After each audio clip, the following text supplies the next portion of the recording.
All right, so hinge mechanics.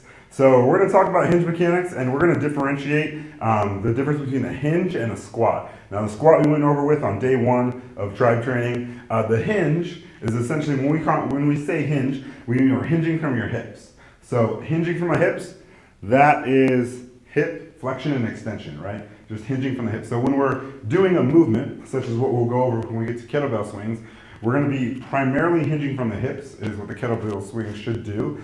You shouldn't get a lot of squat in there, right? So hinge versus squat right here. This is a squat.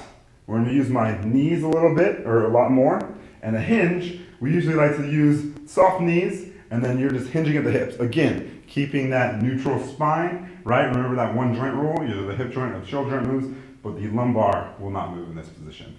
So hinging, soft at the knees, hinging down and back up. So what you're going to see with a hinge is obviously you're moving at this joint a lot more, so you're going to use your glutes a lot more. Your glutes want to be able to fire and turn on. Kettlebell swings is a great way, a great glute exercise, and one of the most effective glute exercises that I find with my clients. And people that sit all day that are under glute firers, teach them how to do kettlebell swings properly, and it's really beneficial. So we're going to go over the squat a little bit, doing a hinge squat. So instead of a regular squat, again, where we pick up from here and pick up, so we're going to do a hinge squat. So I'm going to come down, soft knees, boom, hinge squat.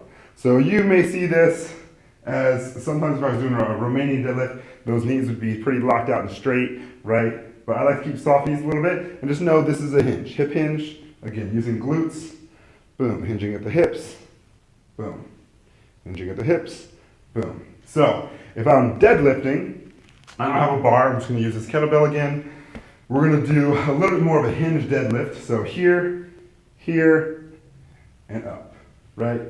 So you'll teach deadlifts, you'll do deadlifts, or you can do deadlifts many different ways.